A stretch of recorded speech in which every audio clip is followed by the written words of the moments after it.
in the quiet suburbs of South Yarra, hidden behind tall trees and iron gates, stands a house that once defined elegance in colonial Melbourne. Today, Como House is a museum, but long before it became a place for tourists, it was the pride and the downfall of a family whose story has almost been forgotten. This is the story of the heiress who lost her empire. It began in the middle of the 19th century when Melbourne was exploding with wealth. The gold rush had turned dusty streets into golden rivers, and merchants were becoming millionaires overnight. Among them was Edward Eyre Williams, a barrister judge and one of the founding fathers of Victoria's legal system. In 1847, he purchased a grand estate by the Yarra River, naming it Como House after the famous Lake Como in Italy. The mansion he built was unlike anything Melbourne had seen, a mix of Italianate elegance and colonial charm, white walls, wide verandas, imported marble, and manicured gardens stretching down to the water. It was, for a time, the very picture of success. But Como's most enduring chapter wouldn't belong to Judge Williams. It would belong to the woman who would later buy it, a woman whose name was synonymous with grace, fortune, and tragedy. Her name was Helen Armytage. Helen was born into wealth. Her father, Charles Armytage, had built a vast pastoral empire across Victoria, hundreds of thousands of acres of farmland, thousands of sheep, and more money than most colonists could imagine. When Charles bought Como House in 1864, it became the Armytage family's crown jewel. Balls, garden parties, and soirees filled the mansion's calendar. Politicians, artists, and aristocrats crossed its doors. From the grand staircase to the ballroom chandelier, everything whispered luxury, but it also hid something else: the weight of expectation. Helen, like many daughters of the era, was expected to uphold the family name, marry well, and continue the legacy. But fate had other plans. As the decades turned, the world around Como changed. The gold boom faded. Fortunes shifted. Melbourne's elites moved on.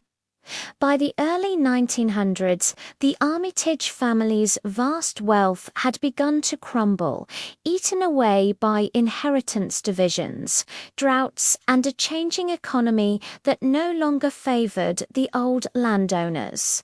Helen was left with the task of maintaining an empire built on fragile ground. She poured what was left of her family's fortune into preserving the mansion, refusing to sell even when debts began to rise. For her, Como wasn't just a house, it was memory, identity, and love. Every brick, every rose in the garden carried her family's story. But the harder she tried to hold on, the faster it slipped away. Visitors remember Helen as proud but kind, a woman out of time, moving through the grand halls in long dresses, her footsteps echoing in near-empty rooms. Servants were dismissed one by one, parts of the gardens went wild, and still she stayed.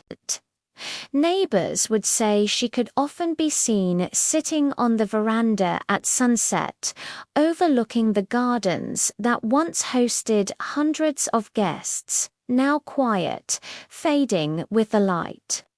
When Helen passed away in 1939, Como House was no longer the mansion of her youth. The carpets had faded, the walls cracked, and the wealth that built it had long vanished. But she left behind something far more enduring than gold, a symbol of Australia's lost aristocracy, and a testament to the women who kept history alive, even as it fell apart around them. For decades after her death, the mansion stood in limbo. Family heirs couldn't afford to maintain it. Developers wanted to tear it down, replace it with modern homes. But in the 1950s, a group of passionate women from the National Trust stepped in and saved it. Thanks to them, Como House still stands today, preserved exactly as Helen left it. The furniture, the portraits, the silver, all remain in place, frozen in time. Walking through it now feels like entering another century. The scent of old timber, the creak of the floors, the echo of footsteps that no longer exist. It's not just a house. It's a memory, a story of rise, loss, and resilience. In a world that worships progress, Como House reminds us of what we leave behind. It tells us that empires fade, fortunes vanish, and even the grandest mansions can become whispers of history. But the people who built them loved them, and refused to let them die. They remain in spirit, inside every wall.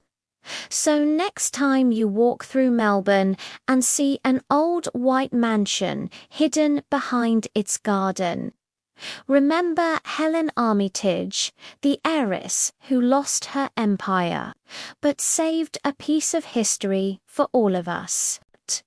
If you love stories like this, stories of forgotten mansions, lost fortunes, and the people who once filled them with life, subscribe to Forgotten Mansions and join me as we bring the past back to light, one house at a time.